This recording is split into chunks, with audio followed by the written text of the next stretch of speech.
Dashur teleshikues, ju përshëndes. Po fillojmë lajmet në televizionin 4+. Kryeministri Edi Rama po zhvillon një vizitë në Izrael, ku takua me kryeministrin Benjamin Netanyahu. Më pas, ai do të marrë pjesë në konferencën ndërkombëtare për luftën kundër antisemitizmit. Kryeministri Edi Rama po zhvillon një vizitë në Jeruzalem, në Izrael, deri më datën 27 janar, ku do të marrë pjesë në konferencën ndërkombëtare për luftën kundër antisemitizmit. Përveç kryeministrit Rama, në seancë do të flasë dhe kryetari Knesetit Amir Ohana, kryeministri Izraelit Netanyahu dhe lideri i opozitës Lapid. Rama u takua para konferencës ndërkombëtare me kryeministrin izraelit Benjamin Netanyahu, i cili u pasua nga takimi mes dy delegacioneve dhe në përfundim nga një deklaratë për shtyp. Trashëgimia unike historike e Shqipërisë në mbrojtjen e hebrejve gjatë Holokaustit e bën këtë lidhje thellësisht të veçantë. E për mua, për ne, është dëshmia e kurajës morale të gjyshërve tanë, një dëshmi që kur nuk duhet të harrojmë. E duhet bëjmë gjithçka për ta trashëguar brez pas brezi. Qeveria është plotësisht e përkushtuar për ta kremtuar këtë trashëgimi të çmuar nga historia dhe mban një qëndrim të vendosur, të qartë e të pandryshuar kundër antisemitizmit, si brenda vendit ashtu edhe ndërkombëtarisht. Edhe pse popullsia shqiptare me shumicë muslimane u bashkua me solidaritetin në mbar botën, me vuajtjen e popullit të thjesht palestinez gjatë luftës në Gaza, shqiptarët nuk u mblodhën në mitingje urrejtjeje kundër Izraelit, e as projektuan zemratën e tyre për dhimbjen e tmerrshme të popullit palestinez mbi numrin në rritje të vizitorëve hebrej në vendin tonë. Kjo përbën një kontrast shumë të theksuar me atë çka për fat të keq ka ndodhur në shumë pjesë të tjera të Europës, ku antisemitizmi edhe një herë u shndërrua në një prani thellësisht trazuese. Vendi ynë qëndron në mënyrë të palëkundur kundër antisemitizmit, po aq sa qëndron kundër islamofobisë. Ne qartësisht refuzojmë të lejojmë urrejtjen apo diskriminimin të udhëheq mendimin, veprimet apo marrëdhëniet tona me popull e vende të tjera.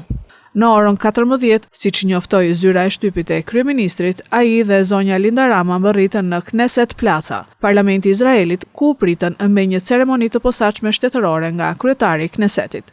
Në orën 17:15 do të zhvillohet një pritje zyrtare në nder të kryeministrit Rama me pjesëmarrjen e ambasadorëve dhe të ftuarve të posaçëm në Jeruzalem Hall të Knessetit, ndërsa zonja Linda Rama do të ketë një takim të veçantë me gratë parlamentare. Gjithashtu, kryeministri Rama këtë të hënë ka zhvilluar një vizitë në murin e lotëve, i shoqëruar nga bashkëshortja e tij, Linda Rama. Albania bllokon aktivitetin e bizneseve pasi prej një jave nuk punon. Deputetja e Partisë Demokratike Jorida Tabaku e quan një dështim të rëndë të politikave të digitalizimit nga qeveria. Ka më shumë se një javë që aktiviteti i bizneseve është i bllokuar pasi një platformë e rëndësishme, sistemi Self-Care, që funksionon përmes Albania nuk punon. Edhe më parë ky sistem ka patur probleme, por her pas here aksesohej. Por ka disa ditë që ai është tërësisht jo funksional dhe ankesat e bizneseve kanë rënë në vesh të shurdhët. Burime nga tatimet thanë se Agjencia Kombëtare e Shoqërisë së Informacionit, AKSHI, që është përgjegjëse për mbarvajtjen e Albania, ka patur probleme me tenderin e mirëmbajtjes dhe një val dorëheqjesh, ndërkohë që edhe SPAK ka nisur zyrtarisht hetimet për tenderat që janë dhënë nga ky institucion në vite. Ndërkohë profesionistët kanë vërshuar me emaila ankesash në adresat e institucioneve zyrtare, pasi nuk po kryejnë dot procesin e fiskalizimit të faturave të shitjes, deklaratat doganore e të tjerë. Megjithse investimet për qeverisjen digjitale janë shtuar me ritme të shpejta në 6 vitet e fundit, kjo situatë po ndodh shpesh. Kjo situatë po vazhdon që prej fundit të vitit të kaluar dhe bizneset nuk po arrin të punojnë të qetë për shkak të problematikave që po hasin dhe ndërprerjes së vazhdueshme të shërbimeve. Deputetja e Partisë Demokratike Jorida Tabaku në një video të publikuar në rrjetet sociale e quan mos funksionimin e Albania një dështim të rëndë të politikave të digitalizimit nga qeveria. Pasi brenda një viti buxheti i AKSHit është rritur me rreth 500 milion euro, ndërkohë që administrata publike ka arritur në 184.000 punonjës, rreth 20.000 më shumë krahasuar me 4 vite më parë. Qeveria thotë që ka prioritet digitalizimin. E çfarë ndodh? Vetëm brenda vitit AKSHit, institucionit më të korruptuar, që sot ka edhe damkën e një grupi të organizuar kriminal, ka një buxhet të rritur prej 500 milionë eurosh. Ndërkohë që administrata publike ka shkuar në 184.000 punonjës, 20.000 më shumë se ç'ishte 4 vite më parë, me justifikimin sigurisht edhe të digitalizimit, po edhe të shërbimeve që jepen. Bashk administrata publike me Akshin kanë shkuar në pothuajse 18% të buxhetit. E ku jemi sot? Asnjë nga shërbimet digjitale nuk punon. Sigurisht që nuk punojnë, nuk funksionojnë, edhe si rezultati i korrupsionit, edhe si rezultati i tenderave të paracaktuar, po edhe si rezultati i shpenzimeve që kanë dalë jashtë kontrollit. Kjo qeveri nuk ka prioritete. I vetmi prioritet është dhënia e prokurimeve publike. Jo më kot janë kthyer në qeverinë e prokurimeve, në qeverinë e të pandehurve. Ministri i Financave Petrit Malaj dhe drejtori i përgjithshëm i tatimeve Ilir Binaj për mediat deklaruan sot se aksioni i tatimeve në sektorin e ndërtimit synon ndërgjegjësimin e subjekteve të sektorëve kyç kundër informalitetit në paga. Ministri i Financave Petrit Malaj dhe drejtori i përgjithshëm i tatimeve Ilir Binaj zhvilluan një konferencë për shtyp lidhur me zbatimin e planit sektorial të ndërtimit dhe masat kundër informalitetit, si pjesë e strategjisë së administrimit të ardhurave 2024-2027. Ministri Malaj theksoi se vendi ndodhet në vitin e dytë të zbatimit të strategjisë së administrimit të ardhurave, e cila do të shtrihet deri në vitin 2027 dhe synon jo vetëm rritjen e të ardhurave, por edhe përmirësimin e administrimit fiskal. Një pjesë e rëndësishme e kësaj strategjie është rritja e formalizimit në sektor kyç me risk të lartë, si turizmi dhe ndërtimi. Ministri ndau me publikun masat e strategjisë afatmesme dhe rezultatet pozitive të arritura deri tani. Rezultatet të cilat ishin tejet pozitive vitin e kaluar në luftën kundër informalitetit në sektorin e turizmit, ishin pikërisht një piknisje e mirë e cila konfirmon edhe një herë potencialin që ka ky sektor si një nga motorët kryesor të zhvillimit ekonomik të vendit. Më konkretisht, numri mesatar i punojësve për periudhën janar-shtator 2025 u rrit me 5% krahasuar me të njëjtën periudhë të një viti më parë, pra janar-shtator 2024. Gjithashtu, edhe fondi i pagave në këtë sektor u rrit me 18%, duke arritur në rreth 162 milion euro, ndërkohë që të njëjtin trend rritës kanë pasur edhe kontributet nga sigurimet shoqërore dhe shëndetësore në masën 18%, duke arritur në rreth 46 milion euro. Në sektorin e turizmit, kemi edhe një rritje të arktimit të TVSH-s në masën 22%, duke arritur në rreth 40 milion euro për periudhën e vitit 2025 në krahasim me vitin 2024.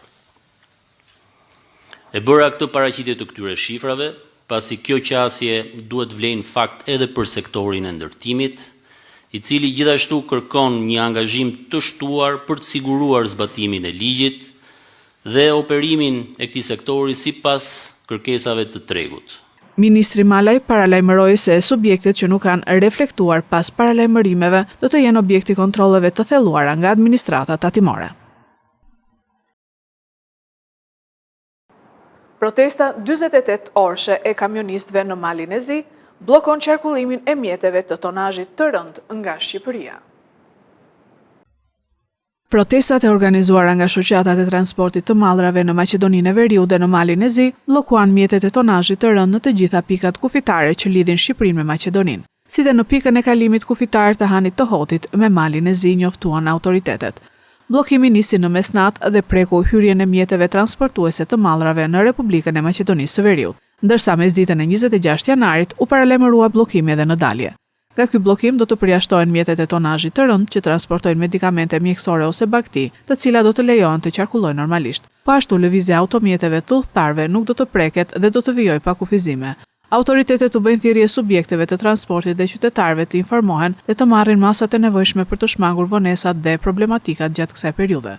Sipas zyrtarëve kufitar të palës serbe, ndërprerja vjen si pasojë protestave të shoferëve të kamionëve në territorin e Serbisë, të organizuara për shkak të masave të ndërmarra nga Bashkimi Evropian për shoferët e rajonit. Shkak për protestën është sistemi i ri i hyrje-daljes në vendet e zonës Schengen, i cili kufizon qëndrimin e shoferëve të kamionëve nga Ballkani Perëndimor. Plani është që bllokada të zgjasin 7 ditë, por protestuesit janë të gatshëm të ndërpresin ato nëse BE-ja nis negociatat për zgjidhjen e problemit. Floriri ka arritur nivele rekord për herë të parë në histori, duke ka përcyer nivelin e $5.000. Çmimi i Floririt vazhdon të rritet sot pasi kapi pragun e $5.000 për herë të parë në histori, duke përfituar nga statusi i tij si aset i sigurt përballë pasigurive gjeopolitike, tregtare dhe monetare të shkaktuara nga politika e Donald Trump. Çmimi i metalit të verdh, i mbështetur nga dobësimi i dollarit, ka qenë në rritje të vazhdueshme për 2 vjet. Në janar 2024, një oncë vlente më shumë se $2.000. Ky kapërcim i çmimit edhe në tërësi rritja e vazhdueshme e tij, po shihen si pasojë e faktit që investitorët kërkojnë një stret të sigurt përballë paqëndrueshmërisë globale. Vlera e $5.100 për oncë konsiderohet qarta si rrjedhojë e një kërkese të fortë. Tensionet gjeopolitike, si dhe pasiguria financiare kanë shtyrë investitorët drejtarit si aset mbrojtës. $1 amerikan më i dobët dhe frika nga politika monetare dhe fiskale përfshirë tarifa tregtare, kërcënimet e tarifave dhe pasigurinë politike në Amerikë kanë nxitur blerjet. Çmimi i arit u rrit rreth 64% në vitin 2025, një nga përparimet më të forta vjetore që nga fundi i viteve 1970 dhe ka vazhduar të rritet edhe në fillimin e 2026-s. Argjendi gjithashtu mbërriti në nivele rekord duke kaluar $100 për oncë, si pjesë e të njëjtës rritje të ndjeshme të metaleve të çmuara. Analistët presin që çmimet mund të vazhdojnë të rriten gjatë vitit 2026 për shkak të kërkesës së vazhdueshme si stre e sigurt dhe blerjeve nga bankat qendrore.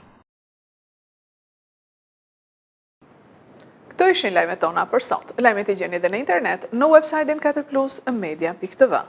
Bashkë mirupafshim.